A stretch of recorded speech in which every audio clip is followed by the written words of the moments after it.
Namaste, Sanji. Namaste, everyone. So, I am from Bihar, Gaya. I have done master in Tokyo University, as Dilip said, and now currently working in Japan only.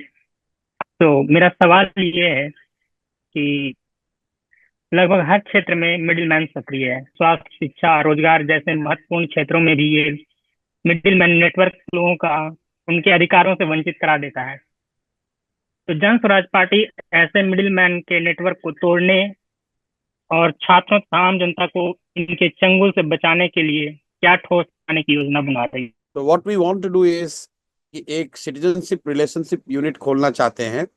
जैसे मेरी अब बहुत दिनों से ऐसी सोच रही है कि अगर आप एक क्रेडिट कार्ड लेते हैं, अगर कोई आप टेलीफोन का कार्ड लेते हैं, नंबर लेते हैं, तो you get A relationship manager जो कि एक कॉल सेंटर के द्वारा मैनेज होता है। कि मान लीजिए मैं जापान आ रहा हूँ और मेरा अगर एयरटेल का या वोडाफोन का नंबर मैं रोमिंग करना चाहता हूँ, तो I know where to call to get my international roaming activated. या अगर वहां जापान पहुंच गया, इंटरनेशनल रोमिंग मैंने खरीद रखा है, एक्टिवेटेड है और जापान में काम नहीं कर रहा, तो I know who to reach to. It's ironical that government who collects thousands and thousands of crores in taxes, they never have a relationship office.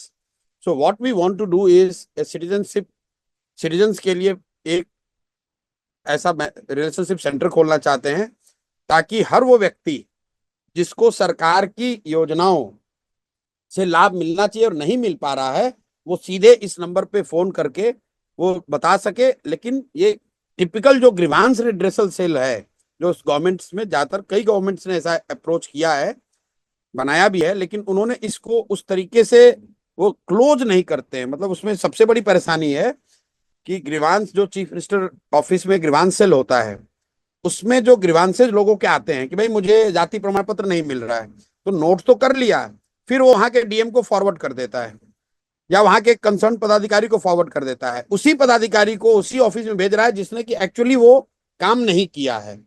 तो what we want to do is कि cabinet से ऐसा एक rule पास करें कि जो एक बार citizen relationship centre में जिसका कंप्लेन आ गया, उसके लिए एक टास्क फोर्स हो और उनकी ये जिम्मेवारी है कि they reach out to the office and get that call, जो ओपन कॉल है उसको क्लोज करे कि भाई मेरा राशन कार्ड नहीं मिल रहा है या मेरा जाति प्रमाण पत्र नहीं बन रहा है। तो there has to be a well enabled system where once a call is generated कि इसको 72 घंटे में या 7 दिनों में हर हालत में आपको क्लोज करना है।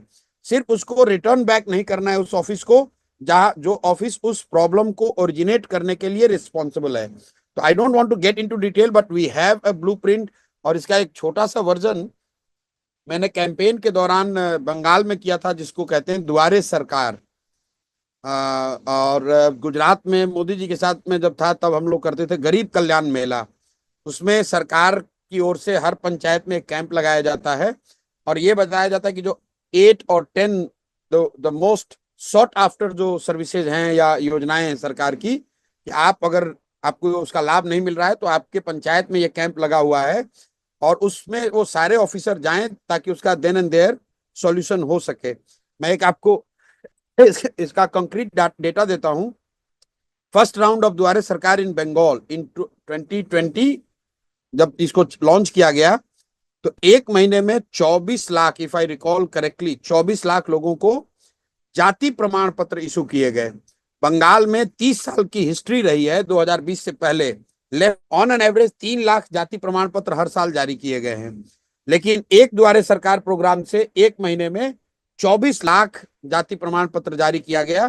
तो सिर्फ दुआरे सरकार, वहां कैंप नहीं लगाया गया, बाकायदा कैबिनेट से एक ऑर्डर पास किया गया कि निचले स्तर पर जाति प्रमाण के लिए कैसे उसको 2 घंटे में नीचे ही कैंप लगाकर दिया जा सकता है। और बंगाल में ये करप्शन का बहुत बड़ा रीजन था, क्योंकि ज्यादातर जो गवर्नमेंट की स्कीम्स थी या हैं अभी, वो लिंक्ड है कि आप किस जाति के हैं। अगर आप ईबीसी वर्ग में हैं तो आपको ये वजीफा मिलेगा, अगर आप एससी वर्ग से हैं तो आपको 1000 रुपये मिलेगा। तो जो भी मिडिल मैन है जिसकी आपने चर्चा की, वो जानता है कि जब तक जाति प्रमाण पत्र नहीं मिलेगा तब तक कोई बेनिफिट नहीं मिलेगा, ना उसको घर मिलेगा, ना उसको राशन मिलेगा, ना उसको इंक्रीज सब्सिस्टेंस मिलेगा। तो जाति प्रमाण पत्र पर ही सबसे ज्यादा चोट थी। ये जाति प्रमाण पत्र अगर चाहिए तो पैसा दो, उसी में मिडिल मैन पैसा कमाता है। तो मुझे ऐसा लगता है कि with outreach at the grass root, with solid backup, tech enabled backup अगर सेटअप हम लोग बनाएं तो इस चीज को सॉल्व किया जा सकता है। मैं जनता के दरबार में मुख्यमंत्री टाइप के कार्यक्रम का बिल्कुल घोर विरोधी हूं, और इसका प्रमाण यह है कि जब मैं 2015 में नीतीश जी की मैंने मदद की थी, तो मैंने नीतीश जी के सबसे सक्सेसफुल सो कॉल्ड जनता के दरबार के कार्यक्रम को बंद करा दिया था। इसलिए बंद करा दिया था कि मुझे लगता है कि ये मेडिएवल कॉन्सेप्ट है।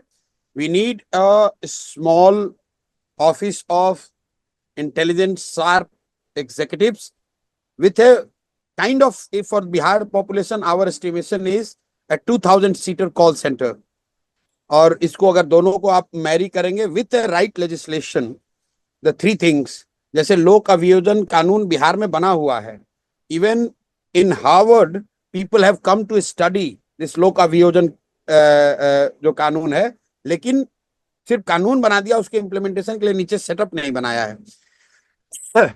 उसमें ये कानून में लिखा हुआ है बिहार में, अगर आपने कभी ध्यान से देखा होगा, कि अगर राशन कार्ड मिलना है और नहीं मिला तो दैट अफसर कैन बी पनिश्ड। लेकिन राशन कार्ड नहीं मिला, ये कंप्लेन लोग कहाँ करेंगे? फिर उसी के पास जाते हैं, अफसर के पास जिसने राशन नहीं दिया है। तो वी नीड राइट लेजिस्लेशन। तो लोक अभियोजन जो कानून यहाँ बना है उसका एक इम्प्रूव्ड वर्जन चाहिए। चीफ मिनिस्टर ऑफिस में एक डेडिकेटेड सेल चाहिए, और उस सेल के सपोर्ट में कम से कम 2000 सीटेड कॉल सेंटर चाहिए, जिससे कि हर व्यक्ति के पास एक रिलेशनशिप मैनेजर या रिलेशनशिप कॉन्टैक्ट हो, जो कि उसकी जुड़ी हुई समस्याओं को सीधा सरकार से जोड़ सके।